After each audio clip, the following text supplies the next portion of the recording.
Калыстык үчүн бийлик шайлоого аралашканда бүтүн Кыргызстан өтмөк эмес. Альянс тем более. Бекешев менен Самойкожо, Сейит Атамбаев жана башкалар биринчиден ата мекендин колдоочулары альянска ооп кетти. Ал эми биздин партия жаштык кылды, лидерибиз соц баракчалардагы лайктарга ишендик. Желмогуз бир эмес 7 шайлоону көргөн агитаторлорго ишендик. Ары кетпей мына эле канчасы отургузду, шыпылдаган эжелер. Агайлар да эркек баштары менен эл дагы акчага сатылат экен. Таарыныки жок. Айылымдагы көргөн эле окуяларымдын ар бирин жазсам том китеп болот. Ар бир округтун жазылбаган мыйзамдуу агитатору болот экен. Алар жолотпойт экен, жолотсо дагы алдайт экен. Шайлоо күнү акмалап, тээ алыстан карап турат экен. Кармап алып ит акмагын чыгарайын десең, карматпайт экен буйтап. Өзүң эле уят болуп калат экенсиң акырында. Элдин жарымы шайлоого катышпайт экен. Катышкандары акча үчүн гана катышат экен. Биздеги шайлоодо кимдер утат? Жыйынтык. Элдин оозуна алынып калган белгилүүлөр мурунку чакырылышта катуу кыйкырып эл үчүн күймүш эткендер. Миллиондоп чачкандар, тууган туушканы, дос жоролору катышы көптөр. Ал эми бизге окшоп оозун ачкандар, айрыкча мурун кийин шайлоонун шайтан оюндарын билбегендер, далысынан таптагандарга ооздорун ачып эле азын оолак акчасын карматып коюп отуруп калат экен. Шайлоодо шамдагай болуш керек экен, бир ай турмак 1 жыл мурун даярданышың керек экен. Ошондуктан Жанар Акаевке окшогондор былтыртан бери эле региондорду кыдырып башташкан экен. Бийликтен бийликке билгизбей грамотно секиргенди билиш керек экен. Былтыр эле октябрь айында биримдикке чаң жугузбай жүгүрүп жүргөн ал тургай Бакуль 10 же ОПГ деп Садыр Жапаровдон коркуп жаткан дос имиштерим президенттик шайлоодо жаңы бийликке шап учкашып, мына эми быйыл жогорку кеңешти шайлоодон утуп да чыгышты. Заманыңа жараша ууласаң жеңиш сеники деген ушул. Эл ишенет экен ошолорго. Эл ошолорду шайлайт экен, арак ичкени менен арак алып берип, кошо ичип шайлашат экен. Намаз окуганы менен катар отуруп намазга жыгылып шайлайт экен алар. Биздин эл баяу экен, кечиримдүү экен. Трайбалист болбо деген менен шайлоодо өзүбүздүн кулун дейт экен. Аял кишини барктабайт экен. Аял кишинин шансы азыраак болот экен. Мына ушундай. Айта берсе көп сөз. Эл өзү шайлап алып, анан бет тытмалаганды токтотушу керек. Же жогору санап өткөн жоруктардан арылышыбыз керек. Бул ирет таза шайлоо болду. Калп эле бет тытканды токтотолу. Так ошол бет тытып бийликти сөгүп жазып жаткандардын паспортун сурап текшерсең, эзели шайлоого барбагандар болуп чыгат. Айтпады дебегиле. Өз көзүм көбө буга. Бактыгүл Иманбек кызы. Экс-депутат Эльвира Сурабалдыева Бишкектин 1-Май районундагы бир мандаттуу округтан парламентке атсалышат. Бул тууралуу ал 30 ноябрда Азаттык радиосуна билдирди. 28 ноябрдагы жогорку кеңешке шайлоодо Борбор калаанын 1-Май жана Свердлов районунан талапкер болгондор колдоого ээ болгон эмес. Шайлоого келгендердин көбү баарына каршы деген добуш беришкен. Мындан улам 2 округдагы шайлоо жыйынтыгы жокко чыгарылган. Бактыбек Калмаматов: жалган менен мамлекет башкарылбайт, лапша илгенди токтоткула. Шайлоочулар кызыктар болуп үйдөн көрүп отурушса эле көз көрүнө эле шайлоолордун тең жарымын кыркып койду. Бул тууралуу 30 ноябрда саясий коктейль берүүсүндө маек берип жатып, Азаттык партиясынан депутаттыкка талапкер Бактыбек Калмаматов билдирди. Биринчи автоматташтырылган урнанын жыйынтыгы боюнча бул реалдуураак. Анткени эшиктеги саясий абалды элдин бийликке болгон нааразычылыгын эске ала турган болсок, чындап эле оппозициячыл партиялардын жеңишке жетүү мүмкүнчүлүгү жогору болчу. Бирок ага карабастан бийликтин негизгиделген 3-4 партиясы алдыга озуп чыкты. Ага карабастан элдин тандоосу менен 10 партия кирди. 10 партиянын тең жарымы оппозиция болчу. Кыркканда кандай болду? Алардын бетин ача турган 4 партия кыркылып калды, деди ал. Булак уа чекит кейже. Бактыбек Калмаматов: эртең саат 13:00 БШКнын алдында митинг башталат. 1 декабрда саат 13:00 БШКнын алдында митинг башталат. Бул тууралуу 30 ноябрда саясий коктейль берүүсүндө маек берип жатып, Азаттык партиясынан депутаттыкка талапкер Бактыбек Калмаматов билдирди. 1 декабрда саат 1-де Борбордук шайлоо комиссиясынын алдында митинг башталат, деди ал. Булак сереп чекит медиа. Президент шайлоонун жыйынтыктары боюнча УКМК териштирүү баштады.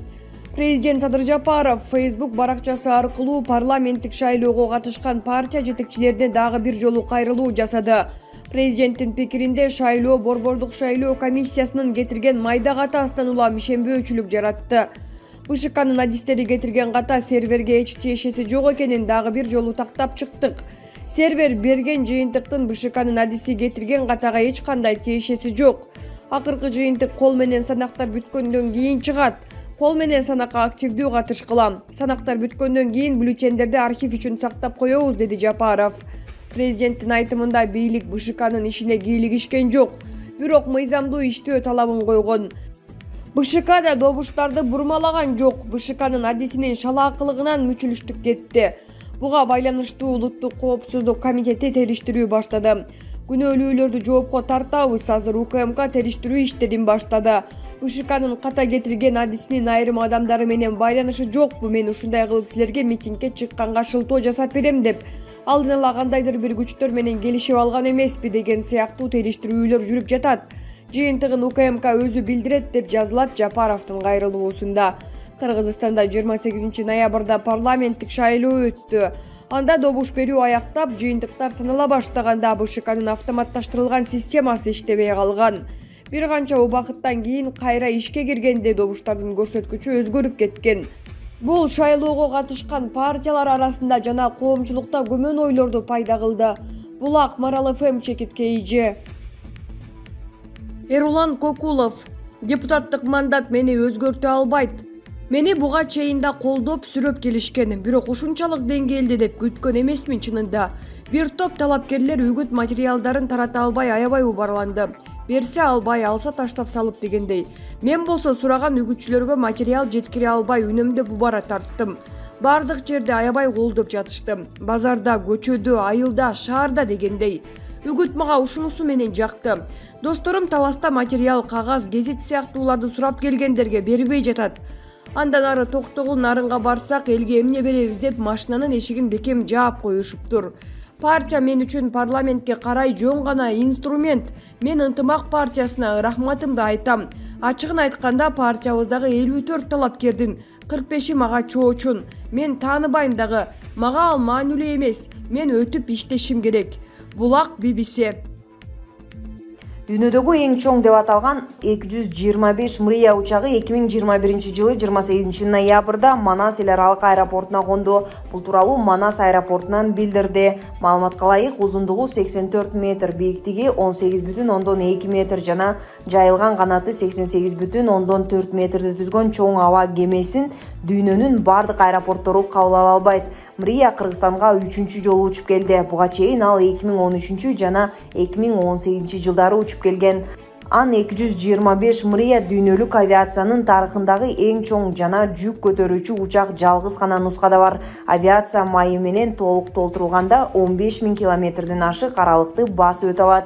Учак СССРде бир жалгыз гана нускада Киев механикалык заводуна 1984-88 жылдары долбоорлонгон жана жасалган. Учак биринчи жолу 1988 жылы 21 декабрда учкан. Ан 225 учагын курулушунун максаты көп жолу колдонулуучу Буран космостук кеме долбоору үчүн аба транспорт системасын түзүү зарылчылыгы себеп болгон.